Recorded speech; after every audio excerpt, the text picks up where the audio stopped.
Hello everyone, welcome back to online study zone. आज हम इस वीडियो में लेकर आए हैं बिहार एसआई मेंस का practice set number 10। I hope कि फ्रेंड्स इससे पहले कि आपने बाकी के सेट्स को देखा होगा, नहीं देखा तो मैं आपको रिकमेंड करता हूं हमेशा और हमेशा की तरह करता रहूँगा कि आप जाकर के प्लेलिस्ट चेक कर लीजिए, सारी वीडियो को ज़रूर फॉलो करिए क्योंकि रिविजन्स के पर्पज़ से ही सही, लेकिन ये आपके लिए बहुत ज़्यादा इंपॉर्टेंट हो जाता है। तो ज़्यादा से ज़्यादा वीडियो को देखा करिए, ठीक है। चलिए इस वीडियो को शुरू करते हैं और एंड में कमेंट करके ज़रूर बताइए कि 50 में से आप कितना स्कोर कर पा रहे हैं। हमेशा की तरह एक बात कहूँगा कि अगर आप मैथ्स और रीजनिंग की प्रैक्टिस करना चाहते हैं तो हमारे एप्लीकेशंस पे कोर्सेज चल रहा है जो कि 149 के साथ पूरे 1 ईयर की वैलिडिटी आपको मिलती है, जाकर के आप डेली बेसिस पे मैथ्स और रीजनिंग की प्रैक्टिस कर सकते हैं। तो करने के लिए एप्लीकेशंस को डाउनलोड करिए, जो कि इस वीडियो के डिस्क्रिप्शन में लिंक दे रखा है। डाउनलोड करके स्टोर सेक्शन में जाकर के इस कोर्सेज को ज्वाइन कर सकते हैं। देखिए, फर्स्ट क्वेश्चन बनता है कि तीसरे एंग्लो मैसूर युद्ध का समाप्त करने के लिए टीपू सुल्तान ने अंग्रेजों के साथ कौन सी संधि की थी। बात यहाँ पे तीसरे एंग्लो मैसूर युद्ध की जा रही है। तो देखिए, मैंने आपको पहले ही बताया कि हम मैसूर युद्ध की जो संधि हुई थी उनको याद कैसे रखते हैं। मद्रास में मंगलश्री, मद्रास में मंगलश्री यानी पहला जो हुआ था मद्रास की संधि के तहत 1769 में, ठीक है। जो दूसरा जो मैसूर युद्ध था उसका समापन मंगलौर की संधि के तहत हुआ था 1784 में, मंगलौर की संधि के तहत 1784 में। तीसरा जो हुआ था श्रीरंगपट्टनम की संधि 1792 में। तो ये ध्यान रखेंगे, यहाँ पे करेक्ट आंसर बनेगा ऑप्शन बी, श्रीरंगपट्टनम की संधि। और अगर हम बात करें सलबाई की संधि, 1782 में हुआ था और इसके तहत प्रथम आंग्ल मराठा युद्ध का समापन हुआ, ये ध्यान रखेंगे। चलिए सेकंड क्वेश्चन, निम्नलिखित में से किस माध्यम से लॉर्ड डलहौजी ने अवध को ब्रिटिश साम्राज्य में मिला था। अवध को ब्रिटिश साम्राज्य में मिला था राज्य में कुप्रशासन के द्वारा, यानी सी यहाँ पे बिल्कुल सही आंसर हो जाता है। अब यहाँ पे स्तंभ 1 स्तंभ 2 यानी कि यहाँ पे जब सूची 1 सूची 2 को आपको मैच करना है तो मैच करने की कोशिश करिए। देखिए, अगर हम यहाँ पे जानते हैं जैसे आर्य समाज के संस्थापक दयानंद सरस्वती जी थे, बी का 4 के साथ मिलना चाहिए, तो बी का 4 यहाँ पर भी है, यहाँ पर भी है। और अगर हम देखें तो डी का 3 तो मैच कर ही गया, डी का 3 जैसे कि सर सैयद अहमद खां का संबंध अलीगढ़ आंदोलन से, ये तो संबंध हो गया। अब बचता है यहाँ पे आत्माराम पांडुरंग। आत्माराम पांडुरंग का संबंध हो जाता है प्रार्थना समाज से, यानी सी का फर्स्ट के साथ। तो सी का फर्स्ट यहाँ पे देख सकते हैं मिल रहा है। ब्रह्म समाज स्टार्ट तो किया गया था राजाराम मोहन राय के द्वारा, लेकिन जब इसमें फूट पड़ी 1866 में, उसके बाद केशव चंद्र यहाँ पे हम देख सकते हैं इसके संबंध में रख सकते हैं, यानी फर्स्ट का 2 के साथ। तो कुल मिलाकर सही आंसर बनेगा ऑप्शन सी। सीमांत उपयोगिता ह्रास नियम के मूल प्रतिपादक कौन थे। सीमांत उपयोगिता ह्रास नियम के मूल प्रतिपादक कौन थे। गोसन, ऑप्शन ए करेक्ट आंसर होगा गोसन। पंचशील की मुख्य विशेषता क्या है। पंचशील, तो सबसे पहला क्वेश्चन आपके माइंड में ये आना चाहिए कि पंचशील समझौता हुआ कब था। भारत और चीन के मध्य 29 अप्रैल 1954, ये याद रखना है। पंचशील समझौता भारत और चीन के बीच। इसकी जो मुख्य विशेषता थी, यहाँ पे राइट आंसर हो जाएगा कि देशों के मध्य मित्रता और शांतिपूर्ण अस्तित्व, ऑप्शन डी को टिक करेंगे। दक्षेस, जिसको हम लोग सार्क के नाम से भी जानते हैं, ये जो आंदोलन है दक्षेस आंदोलन, शुरू करने का उद्देश्य क्या है। ये स्टार्ट कब हुआ था। दक्षेस की स्थापना हम याद रखेंगे 8 दिसंबर 1985, 8 दिसंबर 1985 बांग्लादेश के ढाका में इसकी स्थापना की गई थी। और सार्क का फुल फॉर्म भी याद रखिएगा, south Asian association for regional corporation होता है। और अगर हम बात करें इसमें कुल कितने देश आते हैं, तो 8 दिसंबर को इसकी स्थापना, टोटल इसमें 8 देश आते हैं, ठीक है। इसके अंतर्गत होता क्या है, तो ध्यान रखिएगा क्षेत्रीय सहयोग की बात की जाती है। और 8 देशों के नाम हम याद रखेंगे। अपनी MBBS की क्लास आप याद रखिए, अपनी MBBS, यानी टोटल 8 देश। कैसे याद रखेंगे। अफगानिस्तान, पाकिस्तान, नेपाल, इंडिया, मालदीव, बांग्लादेश, भूटान और श्रीलंका, ये टोटल 8 देश इसके अंतर्गत आते हैं। मदर टेरेसा के द्वारा स्थापित धर्म संघ कहलाता है। मदर टेरेसा के द्वारा स्थापित धर्म संघ कहलाता है, जो कि ये स्थापित किया गया था 1950 में, मिशनरीज ऑफ चैरिटी। तो राइट आंसर यहाँ पे हो जाएगा ऑप्शन बी। अब आपके लिए 2 क्वेश्चंस हम यहाँ पे पूछते हैं, ध्यान दीजिएगा। पहला क्वेश्चन कि मदर टेरेसा को नोबेल पुरस्कार कब मिला, पहला क्वेश्चन। सेकंड कि इनको भारत रत्न कब मिला था। दोनों क्वेश्चंस का राइट आंसर नीचे कमेंट करके जल्दी से बताइएगा। मलेरिया के संबंध में निम्न में से कौन सा कथन सही नहीं है। सही नहीं है, तो पहला पॉइंट्स, यह प्लाज्मोडियम कवक द्वारा पैदा की जाने वाली बीमारी है। तो ध्यान दीजिएगा, मलेरिया जो होता है वो प्लाज्मोडियम नामक परिजीवी के द्वारा होता है, ना कि कवक के द्वारा। तो ये पॉइंट तो गलत हो गया। यह मच्छर द्वारा फैलाई जाती है, दलदली क्षेत्रों में अधिकतर होती है। इसके इलाज के लिए क्लोरोक्वीन का उपयोग किया जाता है। तो ये सभी सही है, लेकिन ऑप्शन ए जो कि गलत था। ठीक है, यहाँ पे परिजीवी होना चाहिए था। अगला क्वेश्चन, कौन से प्रसिद्ध भारतीय नेता सीमांत गांधी के नाम से जाने जाते हैं? सीमांत गांधी या फिर हम इनको फ्रंटियर गांधी के नाम से जानते हैं। तो यहाँ पे करेक्ट आंसर होगा ऑप्शन डी, खान अब्दुल गफ्फार खान होना चाहिए था। D will be correct answer. अगला क्वेश्चन कह रहा है कि कौन सी क्रिया सभी जीव के लिए अनिवार्य है? कौन सी क्रिया सभी जीव के लिए अनिवार्य है? तो श्वसन। ठीक है, रेस्पिरेशन जो होना चाहिए वो सभी के लिए अनिवार्य होता है। यहाँ पे सी बिल्कुल सही आंसर। चलिए आगे बढ़ते हैं। सी यहाँ पे करेक्ट आंसर होगा रेस्पिरेशन यानी कि श्वसन। 20 सितंबर 1932 को यरवदा जेल में महात्मा गांधी ने आमरण अनशन किसके विरोध में किया था? कई बार मैं आपको बता चुका हूँ कि इसके संबंध में सबसे पहला चीज़ आपको ध्यान रखना है। जैसे यहाँ पे राइट आंसर होगा ऑप्शन सी, रैमजे मैकडोनाल्ड के सांप्रदायिक पंचायत के विरुद्ध। ये कब हुआ था? 20 सितंबर 1932। सांप्रदायिक पंचायत को कब प्रस्तुत किया गया था? तो सितंबर 1932, 20 सितंबर 1932। ये डेट आप साथ में याद रखिएगा, क्योंकि मैच करते वक्त आपको डेट देखने को मिलता है तो वहाँ पर कन्फ्यूज़ कर सकते हैं। ठीक है, तो चलिए आगे बढ़ते हैं। अगला क्वेश्चन है कि हर्ष ने सर्वप्रथम राजधानी कहाँ बनाया जहाँ से उसने अपनी सभी दिशाओं में अपनी सत्ता का विस्तार किया था? तो यहाँ पे करेक्ट आंसर बन जाएगा, हम ऑप्शन सी को टिक करेंगे, कनौज। ठीक है, कनौज यहाँ पे बिल्कुल सही आंसर है। नेक्स्ट क्वेश्चन क्या रहा है कि चालुक्य के राजा पुलकेशिन द्वितीय को किसने पराजित किया था? एक चीज़ ध्यान रखिएगा फ्रेंड्स, अगर आपसे पूछे कि हर्षवर्धन ने अपनी राजधानी कहाँ से कहाँ स्थानांतरित की थी, तो थानेश्वर से कनौज में स्थानांतरित की थी, ये ध्यान रखिएगा। ठीक है, चालुक्य राजा जो पुलकेशिन द्वितीय था, इसको किसने पराजित किया था? चालुक्य जो पुलकेशिन द्वितीय है, इसने हर्षवर्धन को पराजित किया था। लेकिन इसको नरसिंह वर्मन प्रथम, पल्लव शासक थे नरसिंह वर्मन प्रथम, इसने इनको पराजित किया और पराजित करने के पश्चात वातापिकोड की उपाधि भी धारण की थी। अगला क्वेश्चन कि कश्मीर में कनिष्क के शासनकाल में जो बौद्ध संगीति हुई थी, चौथी बौद्ध संगीति हुई थी कश्मीर के कुंडल वन में, तो उसकी अध्यक्षता निम्नलिखित में से किसने की थी? ये अध्यक्षता किया गया था वसुमित्र के द्वारा। Vasumitra, option D. निम्नलिखित में से किस गवर्नर जनरल ने प्रेस को पूर्ण स्वतंत्रता दी थी? प्रेस को पूर्ण स्वतंत्रता दी थी, क्या बनेगा राइट आंसर?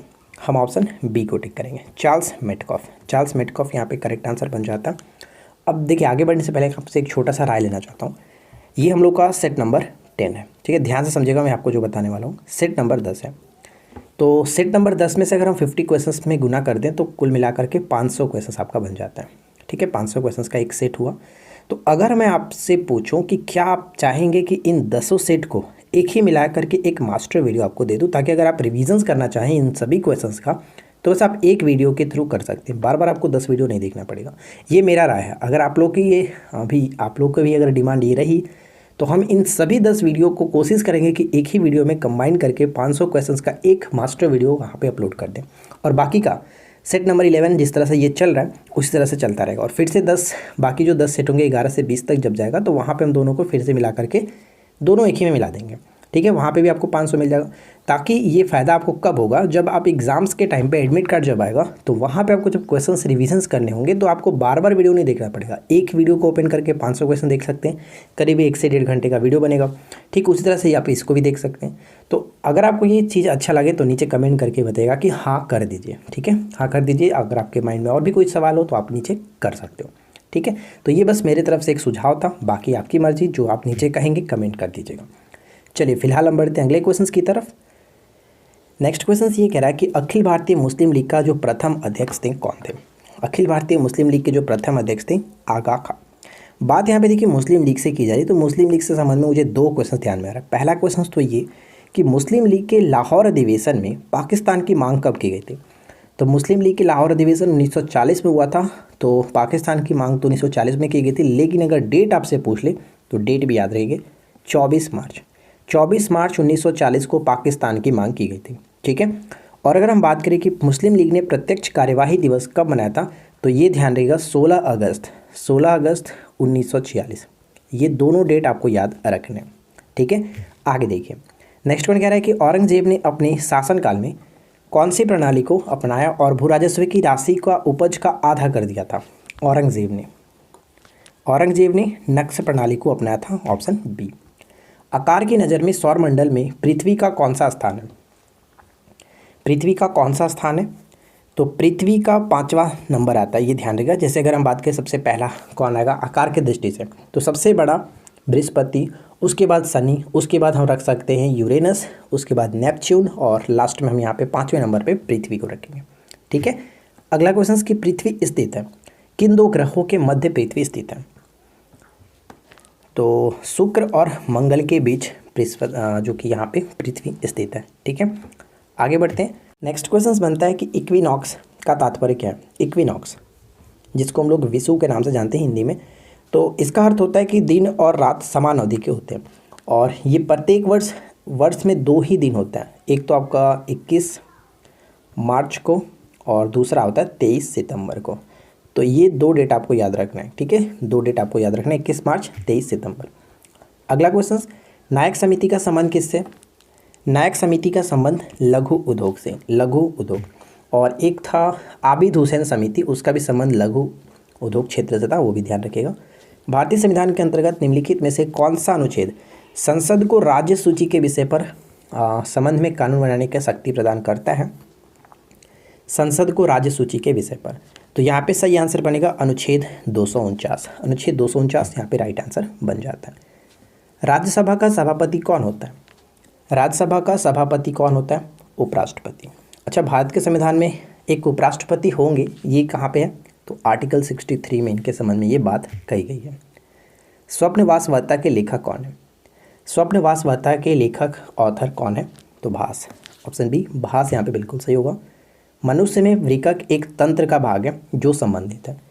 मनुष्य में वृक्क एक तंत्र का भाग है जो कि संबंधित है।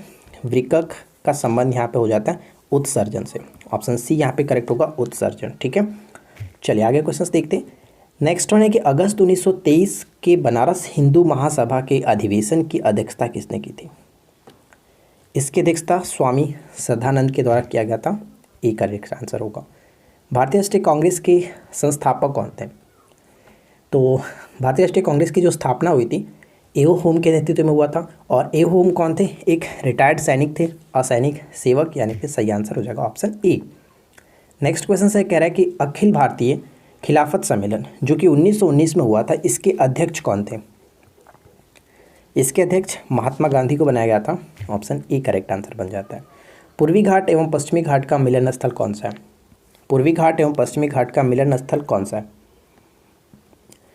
तो सही आंसर होगा नीलगिरी पहाड़ी, B will be correct answer, Nilgiri पहाड़ी।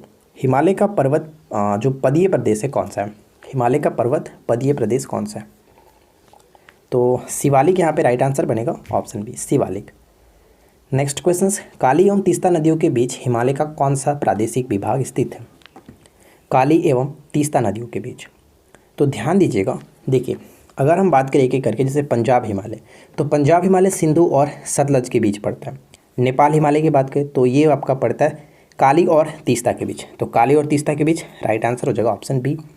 असम हिमालय की बात करें तो तीस्ता और दिहांग के बीच, और कुमाऊं हिमालय की बात करें तो ये सतलज और काली के मध्य पड़ता है, तो राइट आंसर यहाँ पे हो जाएगा ऑप्शन बी।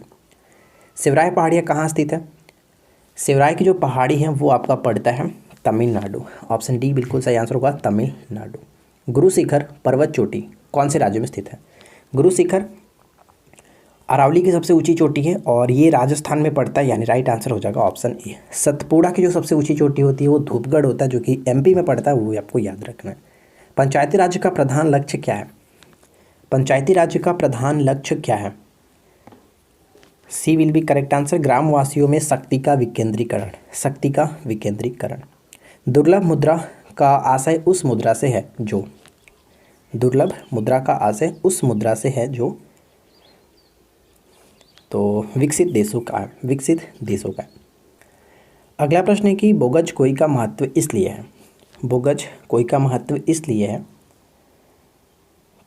क्योंकि हम वहाँ पे कह सकते हैं वहाँ जो अभिलेख प्राप्त हुए हैं उसमें वैदिक देवी एवं देवताओं का वर्णन मिलता है, बोगज कोई। सही आंसर है ऑप्शन ए। कार्बन मोनोऑक्साइड यानी CO और नाइट्रोजन, जैसे कि CO प्लस N2 का जो मिश्रण होता है इसे हम किस नाम से जानते हैं? इसे हम लोग प्रोड्यूसर गैस के नाम से जानते हैं, प्रोड्यूसर गैस, ऑप्शन सी। निम्नलिखित में से कौन सुमेलित नहीं है? देखिए, गोबी मरुस्थल मंगोलिया बिल्कुल सही, कालाहारी मरुस्थल बोत्सवाना, अटकामा मरुस्थल उत्तरी चिली ये भी सही। लेकिन मुजेव जो मरुस्थल है, जिसको कहीं कहीं मोहावे भी लिखता है, मोहावे या फिर मुजेव, तो ये मैक्सिको में नहीं, ये कैलिफोर्निया में बढ़ता है। यहाँ पे डी बिल्कुल गलत दिया गया था, तो राइट आंसर हो जाएगा ऑप्शन डी। भारतीय शिक्षा का मैग्ना कार्टा कहा जाता है किसे? भारतीय शिक्षा का मैग्ना कार्टा हम जानते हैं वुड के घोषणापत्र यानी वुड के डिस्पैच 1854 से संबंध रखता है। दक्षिणी गोलार्ध में सबसे लंबा दिन कब होता है? दक्षिणी गोलार्ध में सबसे लंबा दिन कब होता है? ऑप्शन डी 22 दिसंबर। देखिए ध्यान दीजिएगा, अगर उत्तरी गोलार्ध में सबसे लंबा दिन पूछता तो वहाँ पे हम लोग 21 जून को टिक करते हैं, 21 जून। लेकिन दक्षिणी गोलार्ध में सबसे लंबा दिन 22 दिसंबर को होगा। ठीक है। किसकी उपस्थिति के कारण किसी पादप कोशिका और पशु कोशिका में अंतर पाया जाता है? किसी पादप कोशिका और पशु कोशिका में अंतर पाया जाता है? कोशिका भित्ति। यहाँ पे राइट आंसर हो जाएगा ऑप्शन बी, कोशिका भित्ति। ठीक है। चलिए नेक्स्ट वन देखिए। अगला क्वेश्चन है कि अवर्णी लवक, जिसको हम लोग इंग्लिश में ल्यूकोप्लास्ट कहते हैं, ल्यूकोप्लास्ट मुख्यतः पाए जाते हैं किस में? ल्यूकोप्लास्ट का मुख्य कार्य क्या होता है? ध्यान रखिएगा, एक तो ये रंगीन लवक होता है और ये पौधे के उन भागों में पाया जाता है जहाँ पे सूर्य के जो प्रकाश होता है वो नहीं पहुँचता है, सूर्य के प्रकाश से वंचित रहता है जो स्थान वहाँ पे। तो इसका जो मेन कार्य होता है जड़ों की कोशिकाओं में पाया जाता है और इनका जो कार्य होता है वो भोजन पदार्थों को यानी भोज्य पदार्थों का संग्रह करना। तो ये ध्यान रखिएगा, राइट आंसर हो जाएगा ऑप्शन ई। रोलिंग प्लान की अवधारणा का सर्वप्रथम समर्थन किया गया था? रोलिंग प्लान यहाँ पे राइट आंसर हो जाएगा option B, गुरनार middle option B. आर्थिक नियोजन विषय one of the most important questions, कई बार यह क्वेश्चन पूछा गया है। आर्थिक नियोजन जो विषय है वो किसका है? समवर्ती सूचिका, सी विल बी राइट आंसर। अगला क्वेश्चन कि 2011 की जनगणना के अनुसार भारत की कुल जनसंख्या में शहरी जनसंख्या का अनुपात कितना है? 2011 की जनगणना के अनुसार भारत की कुल जनसंख्या में शहरी जनसंख्या का अनुपात जो होता है लगभग 31.16%, और इसके अगर हम बाकी ग्रामीण क्षेत्रों की बात करें तो 68% जो हो जाएगा वो ग्रामीण क्षेत्रों में। निम्नलिखित में से किस राज्य में मुख्यतः कुकी जनजाति निवास करती है? कुकी जनजाति मुख्यतः अगर हम बात करें तो मणिपुर यहाँ पे राइट आंसर बनेगा ऑप्शन ए, मणिपुर, मुख्यतः मणिपुर में। सूची 1 को सूची 2 के साथ मैच करना है। तो बांधवगढ़ जो वन्य जो अभ्यारण्य है बांधवगढ़ का संबंध हो जाता है मध्य प्रदेश से, तो फर्स्ट का 3 के साथ, तो फर्स्ट का 3 यहाँ पर भी है, यहाँ पर भी है। आगे अगर हम देखें तो बांदीपुर जो पड़ता है ये कहाँ पे? बांदीपुर कर्नाटक में, बांदीपुर कर्नाटक, तो बी का 4 के साथ करेक्ट आंसर हो गया ऑप्शन ए। उसी तरह से अगर हम गिर नेशनल पार्क की बात करें तो गुजरात, और रोहला की बात करें तो ये आपका हिमाचल प्रदेश। कुल मिलाकर राइट आंसर है ऑप्शन ए। कोपा कप किस खेल से संबंधित है? कोपा कप का संबंध किस खेल से है? कोपा कप का संबंध हो जाता है फुटबॉल, ऑप्शन ए बिल्कुल सही आंसर होगा फुटबॉल। दोस्तों आशा करते हैं कि आप लोगों को ये वीडियो पसंद आ रहा होगा। अगर आप अभी तक इस वीडियो को देख रहे हैं तो आपसे एक छोटा सा रिक्वेस्ट है कि इस वीडियो को लाइक ज़रूर कर दीजिएगा, और आज की इस वीडियो का लाइक्स का एम रखते हैं 410 लाइक्स। आशा करते हैं दोस्तों कि आप लोग डेफिनेटली इसको पूरा कर देंगे। 410 लाइक्स आपसे मांगा गया, जितना जल्दी आप लोग कंप्लीट करेंगे हमें अच्छा लगेगा, तो बस कर दीजिएगा।